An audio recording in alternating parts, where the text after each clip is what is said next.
এই প্রচন্ড গরমে সবার তো শরীরে বিভিন্ন রকম ইরিটেশন হচ্ছেই, বিভিন্ন রকম শারীরিক সমস্যা তো আছেই, সঙ্গে যেটা বাড়তি পাওনা সেটা হচ্ছে মানসিক পাওনা। গরমে মন ভালো লাগছে না, মনে একটা বিচ্ছিরি ইরিটেশন, রাতে ঘুমিয়ে শান্তি নেই, ঘুম ঠিক হচ্ছে না, ফলে মানসিক সমস্যা বাড়ছে। আমাদের আজকের সমাজের সবচেয়ে বড় সমস্যা মানসিক সমস্যা। মানসিক সমস্যা মানে যে মানসিক রোগী আমি অত দূর যাচ্ছি না, আমরা যে কোনো কাজই মনের ইচ্ছা ছাড়া করতে পারি না। আর মন কোনো কিছু ভাবলে আমাদের শরীরে তার ছাপ পড়েই। যেমন আমি যদি মনে করি যে আমি ভয় পাচ্ছি, তবেই কিন্তু আমি ভয় পেতে পারি।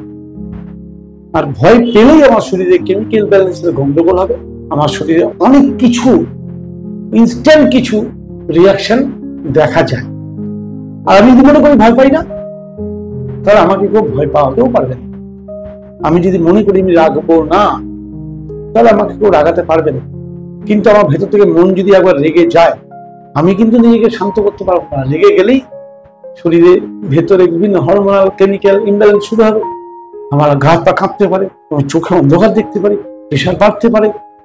তো এইরকম ধরনের আমাদের মনের সঙ্গে আমরা দুঃখ পাওয়া, আমরা আনন্দ পাওয়া, সবকিছু আমাদের মনের সঙ্গে এই শরীরের সম্পর্ক জড়িয়ে রয়েছে। শাস্ত্রে সেই জন্য একটা কথা বলা আছে, যেখানে মনে শান্তি সেখানেই দেহের শক্তি। এই জায়গাটা বুঝে নিতে হবে। তাহলে মনের শান্তিটা খুব জরুরি দেহের শক্তির জন্য। আমার দেহের শক্তি যদি দরকার পড়ে, তাহলে আমার মনকে শান্ত রাখতে হবে। আর যেখানে মন শান্ত, সেখানেই প্রকৃত শক্তির প্রয়োগ করা সম্ভব। আর মন শান্ত না হলে কখনোই দৈহিক শক্তির প্রয়োগ বা প্রকাশ ঘটবেই না। এটা একটু চিন্তা করে দেখবেন। তাহলে এই যে মনের শক্তি বা দেহের শক্তি বাড়াতে গেলে মন শান্ত করতে হবে। মন শান্ত করবো কিভাবে? একে তো একটু গরম, এমনিতেই মনের অবস্থা খারাপ। আমাদের শরীরে ভগবানের সিস্টেম অনুযায়ী এত সুন্দরভাবে ভগবান ডিজাইন করেছেন, আমরা ইচ্ছা করলেই আমাদের ছোট্ট একটু ইচ্ছা যদি প্রকাশ করি, ভগবান আমাদের তথাস্তু বলার জন্য রেডি হয়ে আছে। শুধু আমাদের ইচ্ছা আর তার প্রতি অগাধ বিশ্বাস, এই দুটো জিনিস চাই। দেখুন, ভগবান আমাদের সিস্টেম এমন ভাবে ডিজাইন করেছেন, ডান দিকের এই ছিদ্র পিঙ্গলা নাড়ি, বাঁ দিকের ছিদ্র ইরা নাড়ি, মধ্যমা বা সুষুম্না, একে বলা হয় আমাদের সবচেয়ে বড় শক্তির স্রোত, সুষুম্না নাড়ি। ইরা, পিঙ্গলা, সুষুম্না, আপনারা সবাই হয়তো নাম শুনেছেন। চন্দ্রনাড়ি, সূর্য নাড়ি এবং মধ্য নাড়ি। এখানে নাড়ি মানে কিন্তু পাইপলাইন বা রক্তের শিরা উপশিরা ধমনী এগুলো নয়। এখানে নাড়ি অর্থাৎ এনার্জি চ্যানেল, শক্তির গতিপথ। আমাদের আয়ুর্বেদে বলা আছে ৭২,০০০ নাড়ি আমাদের শরীরে বর্তমান। সেই ৭২,০০০ নাড়ির মধ্যে সবচেয়ে ৩টি নাড়ি সবচেয়ে বেশি সক্রিয় এবং আমাদের কন্ট্রোলে আছে, সেটা হচ্ছে ইরা, পিঙ্গলা ও সুষুম্না। এই ইরা পিঙ্গলাকে ব্যালেন্স করে আমরা সুষুম্নাকে ব্যালেন্স রাখতে পারি। আর সুষুম্না নাড়ি অর্থাৎ আমাদের রাইট ব্রেন, লেফট ব্রেন, এই দুটো ব্রেনকে যদি আমরা ম্যানেজ করতে পারি, আমরা সঠিক সিদ্ধান্ত নিতে পারি, আমরা যা চাইবো তাই করতে পারি। এত বড় ক্ষমতা আমাদের শরীরে ভগবান দিয়ে রেখেছেন, আমাদের শুধু জানা। কি করতে হবে? প্রতিদিন সকালবেলা ব্রাহ্ম মুহূর্তে 10টা মিনিট সময় যদি আমরা শরীরকে দিই, সারা দিন আমার শরীর থাকবে শান্ত, সারা দিন আমার শরীর থাকবে ঠান্ডা। শরীর ঠান্ডা মানে মন ঠান্ডা, আর মন ঠান্ডা, মন শান্ত মানে শরীরে ভরপুর, মনে ভরপুর শক্তি। আমি সমস্ত কাজে আরাম, সঠিক সময়ে ডিসিশন নিতে পারবো। দেখুন, একজন সাকসেস ব্যক্তি আর একজন ফেলিওর ব্যক্তির মধ্যে ডিফারেন্সটা কি? দুজনের কাছে সবকিছু সমান থাকতে পারে। যে সাকসেস ব্যক্তি, সে সঠিক সময়ে সঠিক সিদ্ধান্ত নিতে পেরেছে, তাই সাকসেস। আর যে একটুখানি সেকেন্ড ফ্ল্যাকচুয়েশনে দেরি করে ফেলেছে, সে ফেলিওর। তফাৎ নেই। সঠিক সময়ে সঠিক সিদ্ধান্ত নিয়ে ন্যায়কে আমাদের রাইট ব্রেন আর লেফট ব্রেন, এরা কিন্তু একে অপরের পরিপন্থী। সবসময় এ ওকে টানছে, ওকে টানছে। কিন্তু এই দুটোকে ব্যালেন্স করে আমরা যদি সুষুম্নাকে জাগৃত করতে পারি, সঠিক সময় কুইক ডিসিশন নেওয়ার ক্ষমতা একমাত্র আমাদের সুষুম্না নাড়ি জাগাতে পারে। তাহলে সেই যে ইরা পিঙ্গলা সুষুম্নাকে ব্যবহার করে আজকে আমরা এই প্রচন্ড গরমে শরীর ও মনকে কিভাবে শান্ত করতে পারি সেটা নিয়েই বলবো। চন্দ্রভেদী প্রাণায়াম। চন্দ্রভেদী প্রাণায়াম আমরা যদি প্রতিদিন 10 মিনিট অভ্যাস করি, তাহলে কিন্তু আমরা শরীর এবং মন একে শান্ত রাখতে পারি, ঠান্ডা রাখতে পারি। এবার সময়টা গরমকাল হওয়াতে আমি এই সময়ে ভিডিওটা আবার রিপিট একবার করার চেষ্টা করলাম। আগে আমি চন্দ্রভেদী প্রাণায়ামে একটা ভিডিও করেছি, তাতে এইভাবে বলিনি, অন্যভাবে অন্য উপকারিতাগুলো নিয়ে আলোচনা হয়েছে। আজকে বলছি গরমকালে শরীর এবং মনকে শান্ত করার সহজ পথ চন্দ্রভেদী প্রাণায়াম। করবো কিভাবে? আমি চন্দ্রভেদী প্রাণায়ামের দুটি প্রয়োগ বলবো। একটা হচ্ছে বিগিনার্সদের জন্য, যারা সবার প্রথম শুরু করছেন, তারা প্রথমে কিছুদিন প্রথম পদ্ধতি অবলম্বন করবেন। তারপরে যারা সুস্থ, যাদের কোনো অসুবিধা হচ্ছে না, যাদের রীতিমতো অভ্যাস হয়ে গেছে, তারা দ্বিতীয় পদ্ধতি অবলম্বন করতে পারে। চন্দ্রভেদী প্রাণায়াম কারা করবেন না সেটা কিন্তু আগে শুনে নিন। যে ভুলটা, যাদের এই ভুলটা করলে কিন্তু বিপদ হতে পারে। যেমন চন্দ্রভেদী প্রাণায়াম যাদের অ্যাজমা বা ঠান্ডা লাগানো বা খুব ইমিউন ডাউন, শরীর ঠান্ডা, হাত পায়ের তলা ঠান্ডা হয়ে যায়, এইরকম ধরনের ব্যক্তিরা কিন্তু চন্দ্রভেদী প্রাণায়াম করবেন না। চন্দ্রভেদী প্রাণায়ামের কাজ হচ্ছে শরীরকে ঠান্ডা করে দেওয়া। চন্দ্রভেদী প্রাণায়াম কারা বেশি করে করবেন? যারা প্রচন্ড গা হাত পা জ্বালা করছে, প্রচন্ড গরম সহ্য করতে পারছেন না, প্রচন্ড উত্তেজনা, হাই প্রেশার, এইরকম ধরনের লোকরা চন্দ্রভেদী প্রাণায়াম বেশি করে করবেন। তাতে আপনার শরীর শান্ত করতে এবং শরীরকে ঠান্ডা করতে সাহায্য করবে। অনেকেই এইরকম ধরনের ভিডিও যখন আমি করি তখন কমেন্ট বক্সে লেখেন, এটা করলে এই বিপদ, ওটা করলে এই বিপদ, ওটা করলে এই বিপদ। প্রথম কথা, কি করলে কি বিপদ কোথাও যাওয়ার দরকার নেই। আপনি নিজেই নিজের প্যারামিটার হতে পারেন। কিভাবে? ধরে নিন আমি বললাম যার লো প্রেশার আছে, তার চন্দ্রভেদী প্রাণায়াম করা উচিত না, শাস্ত্রে বলা আছে। এবার আপনি প্রথম দিনে যদি 10 মিনিট করতে যান, আপনার ক্ষতি তো হবেই। কিন্তু প্রথম দিন আপনি 3 বার করলেন, করে সারাদিন ওয়াচ করুন আপনার শরীরে কোনো নেগেটিভ এফেক্ট আসছে কিনা। যদি না আসে, আগামীকাল 4 বার করুন, দেখুন নেগেটিভ এফেক্ট আসছে কিনা। যদি আসে তাহলে করবেন না, বা 2 বার করুন। 2 বার করে 6 মাস করুন, 6 মাস পরে 3 বার করুন, 3 বার করে আরো 6 মাস করুন। এইভাবে যদি করেন, একদিন দেখবেন যে আপনার লো প্রেশারের সমস্যা থেকে বেরোতে হবে। বেরোতে গেলে আপনাকে কিন্তু এই প্রাণায়ামই বের করতে পারে। কিন্তু আমরা ভুল করি কোথায়? আমি আজকের ভিডিওতে বলছি 10 মিনিট প্রাণায়াম আপনার চন্দ্রভেদী করলে শরীর ঠান্ডা হয়। এবার একজন লো প্রেশার রোগীরও গরম লাগে, সেটা অ্যানালিসিস না করে সে হয়তো চন্দ্রভেদী প্রাণায়াম বেশি করে ফেলবে। বেশি করে করলে কি হবে? তার প্রেশার আরো লো হতে পারে। কিন্তু সে যদি ভাবে না, আজকে আমি বেশি করবো না, বেশি করবো 3 মাস পর, আজকে আমি 1 বার করবো, 1 বার চন্দ্রভেদী প্রাণায়াম করলে তার বিশাল কিছু ক্ষতি হয়ে যাবে না? ঠিক সেরকম যে একজনের হাঁপানির কষ্ট আছে, লাং ইনফেকশন আছে, সে 1 বার যদি চন্দ্রভেদী প্রাণায়াম করলে ক্ষতি হবে না। কিন্তু সে যদি দেখে যে 1 বার করে কষ্ট হচ্ছে, তাহলে করবে না। কেন? কারোর মতামত হবে, সে নিজেই তো বুঝতে পারছে করে আমার কষ্ট হয়েছে, অতএব করবে। কিন্তু প্রথম দিনে যদি একাধিকবার করে তাহলে তো অবশ্যই কষ্ট হবে। সেই প্রিকশনটা নিজে বুঝে নিয়ে, নিজের প্যারামিটার অনুযায়ী নিজের শরীর কতটা নিতে পারছে সেটা বুঝেই করা উচিত। তবুও বলে রাখি, চন্দ্রভেদী প্রাণায়াম শরীরকে যেহেতু ঠান্ডা করে, যাদের প্রকৃতি ঠান্ডা, যাদের পিত্ত ঠান্ডা, তাদের এগুলো করতে নেই। কারণ করলে কি হয়, আরো ঠান্ডা হওয়ার চান্স আছে। আয়ুর্বেদে এরকমই বলা আছে। তারা কি করবেন? উল্টোটা করুন, গরম করার ব্যবস্থা করুন। তাদের তো এটা করতে হবে কোনো মাথার দিব্যি নেই। তারা উল্টোটা করুন, সূর্যভেদী করুন। চন্দ্রভেদীর ঠিক বিপরীত, সূর্যভেদী করুন। আর যাদের হাই প্রেশার, যাদের সবসময় মাথা গরম, পিত্ত বিকারে ভুগছেন, গ্যাস অ্যাসিডিটি অম্বল বুক জ্বালা, সঙ্গে গা হাত পা জ্বালা, হাতে পায়ে জ্বালা, এই ধরনের মানুষরা চন্দ্রভেদী করুন, তারা শান্ত হবেন। কিন্তু কখনোই না বুঝে যার যেটা দরকার নেই সেটা করবেন না। একবার দুবার টেস্ট করতেই পারেন, তাতে কিছু এসে যায়, আর একবার দুবার করলে কোনো রেজাল্টও আসে, এটাও মাথায় রাখবেন। এবার আমি বলবো চন্দ্রবৃদ্ধি প্রাণায়াম করবেন কি। চন্দ্রবৃদ্ধি প্রাণায়াম করার প্রথম শর্ত হচ্ছে যে কোনো আসনে একটা বসুন, আপনার কাছে যে আসন সুবিধা মনে হয়। আমি এখন পদ্মাসনে বসে আছি, পদ্মাসনে যে কোনো এই ধরনের প্রাণায়াম সবচেয়ে বেশি কার্যকরী। এবার আপনি না বসতে পারলে কোনো অসুবিধা নেই, যে আপনার উপকার হবে না। আপনি বজ্রাসনে বসতে পারেন, আপনি সুখাসনে বসতে পারেন, সিদ্ধাসনে বসতে পারেন, আপনি চেয়ারে বসে করতে পারেন।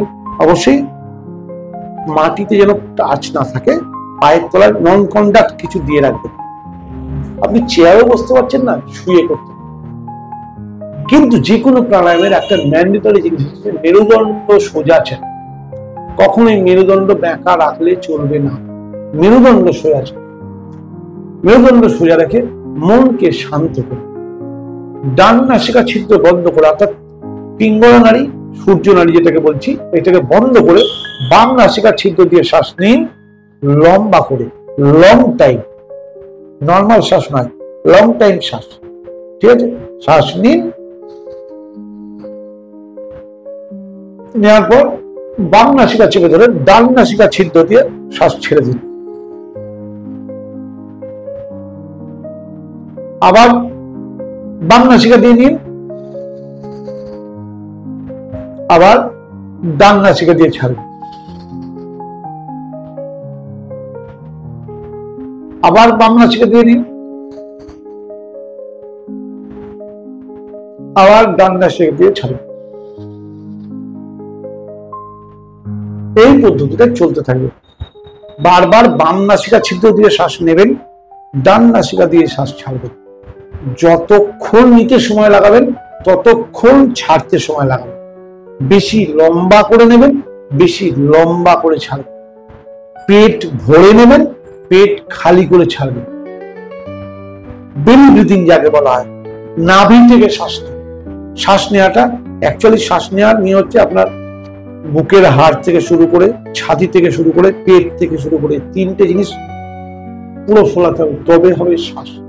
শ্বাসকে যত ভরে নেবেন এবং যত আপনি, এবার গায়ের জোর প্রকাশ করে নয়, কিন্তু কখনোই এরকম ভাবে নয়, নর্মালি একটু ফলো করলে বুঝতে পারেন। আমি আর একবার দেখাচ্ছি।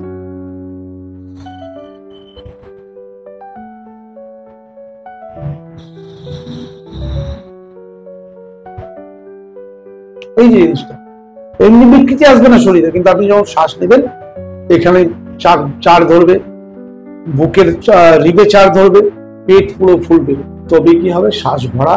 শ্বাসটা লম্বা করে ভরবেন, লম্বা করে ছাড়বেন, তাকেই বলা হয় প্রাণায়াম। অন্য সময় শ্বাস নেওয়াকে প্রাণায়াম বলা হয় না, প্রাণের আয়াম, অর্থাৎ প্রাণের বিস্তার ঘটান। যত বেশি সময় ধরে শ্বাস নেবেন, যত বেশি সময় ধরে শ্বাস ছাড়বেন, তত আপনার প্রাণ শক্তি আমাদের সিস্টেমকে ম্যাজিকের মতো সাপোর্ট করবে। এবং টানা যদি আপনি 10 মিনিট এই অভ্যাসটা করতে পারেন, আপনি নিজে রিয়েলাইজ করবেন শরীরে ঠান্ডা ভাব এসে যাবে, মন শান্ত হয়ে যাবে, উত্তেজনা প্রশমিত হবে, কোন রকম মানে নেগেটিভ আপনার চিন্তা ভাবনা মনে আসবেই না। এতটাই ক্ষমতা রাখে চন্দ্রবৃদ্ধি প্রাণায়াম। চন্দ্রবৃদ্ধি প্রাণায়াম সেকেন্ড রাউন্ড বা সেকেন্ড চ্যাপ্টার, যারা ফার্স্ট চ্যাপ্টার সাকসেসফুলি কভার করবেন, অন্তত 2-3 মাস এই নর্মাল পদ্ধতিতে বিগিনার্সরা অভ্যাস করবে। 2-3 মাস অভ্যাস করার পর সেকেন্ড রাউন্ড। একটা জিনিস মনে রাখবেন, চন্দ্রবৃদ্ধি প্রাণায়াম বর্ষাকাল, শীতকাল কখনো করবেন না। যাদের প্রচন্ড শরীর গরম তারা কোনো বিশেষজ্ঞ পরামর্শ করবেন, কিন্তু নিজে নিজে সিদ্ধান্ত নিয়ে বর্ষাকালে বা শীতকালে বা যেদিন গরমকালে কোনোদিন বৃষ্টি হয়েছে সেই অবস্থায় করবেন না। কারণ বৃষ্টি হলে বায়ুতে জলীয় বাষ্প বাড়ছে, আপনি চন্দ্রবৃদ্ধি প্রাণায়াম করলে ঠান্ডা লেগে যাওয়ার চান্স আছে। অতএব প্রতিটি জিনিসের প্রিকশন গুলো আপনারা আগে জেনে নিন, বুঝে নিন।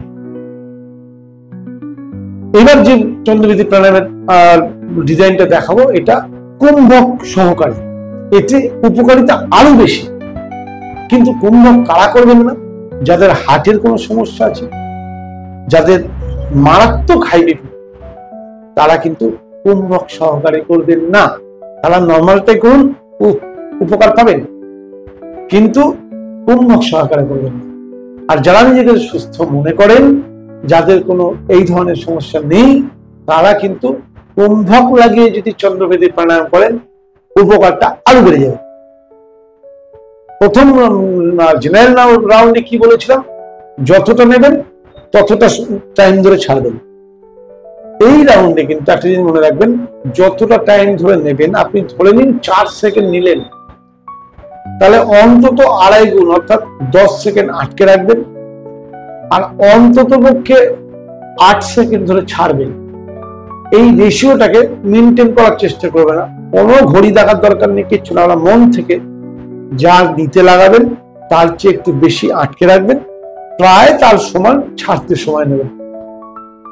সহজভাবে অভ্যাসটা ধীরে ধীরে করুন। প্রথম দিনই আমাকে 4 সেকেন্ড বলে যে 4 সেকেন্ড নিতে হবে, 10 সেকেন্ড আটকাতে হবে, এরকম কোনো নিয়ম নেই। আপনার যদি দেখা যায় নিতে 2 সেকেন্ড লাগছে, লাগুন, 5 সেকেন্ড আটকান আর 4 সেকেন্ডে ছাড়ুন, কোনো নিষেধ নেই। কিন্তু কখনোই জোর করে কিছু করবেন না, অভ্যাস ধীরে ধীরে করতে হয়। ধীরে ধীরে অভ্যাস করলে একদিন দেখবেন আপনি 10 সেকেন্ড কেন 30 সেকেন্ড আটকাতে পারছেন, তাতেও আপনার কিছু এসে যাচ্ছে। এই ফর্মুলাটা মাথায় রাখবেন, যখনই করবেন উপকার পেতে গেলে টানা 10 মিনিট করলেই বেশি উপকার দেখা যায়। আমি একবার দেখিয়ে দিই কুম্ভক সহযোগে কিভাবে চন্দ্রভেদী প্রাণায়াম করতে হয়। সেই একই পদ্ধতি, ডান নাসিকা ছিদ্র চেপে ধরে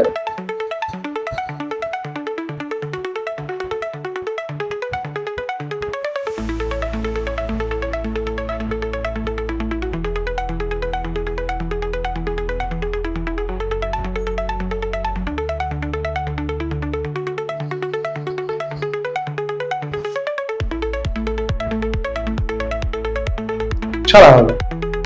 এবার আবার বাম নাসিকা দিয়ে নেব, আটকে দিলাম, অন্তকুম্ভক।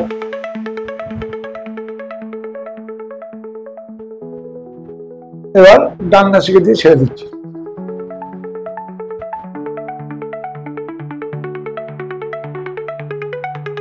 ব্যাস, এই জিনিসটা চলতে থাকবে। যদি আমরা প্রতিদিন এই গরমে সকালবেলা একবার যদি 10 মিনিট একটু দম দিয়ে দিই শরীরটাকে, সারাদিন গরমের কষ্ট আপনি ফিল করবেন না, শরীর ডিহাইড্রেট হবে না। শরীরের মজার ব্যাপার হচ্ছে মন শান্ত থাকবে, আর মন শান্ত থাকলে অটোমেটিক আপনি সঠিক ডিসিশন সবার আগে এবং সঠিক সময়ে নিতে পারবেন। আপনি নিশ্চয়ই জানেন যে কোনো ডিসিশন নিতে গেলে আগে মনের সাহায্য নিতে হয়। আমি করব কি করব না, বলবো কি বলবো না, এই যে দোদুল্যমান অবস্থা, এই অবস্থাটাকে ব্যালেন্স করতে সাহায্য করবে আপনার চন্দ্রভেদী প্রাণায়াম। তারা চন্দ্রভেদী প্রাণায়াম মনের শক্তিকে বাড়িয়ে দিতে সবচেয়ে বেশি কার্যকরী। পরীক্ষা করে দেখুন। আজকের সময়োপযোগী একটা পোস্ট আপনাদের জন্য দিলাম। যাদের করার দরকার আছে চন্দ্রভেদী প্রাণায়াম, তারা প্রতিদিন প্রত্যহ একদম অভ্যাস করুন। আর কি বেনিফিট পেলেন কমেন্ট বক্সে লিখে জানাবেন। নমস্কার, আগামী ভিডিওতে আবার দেখা হবে।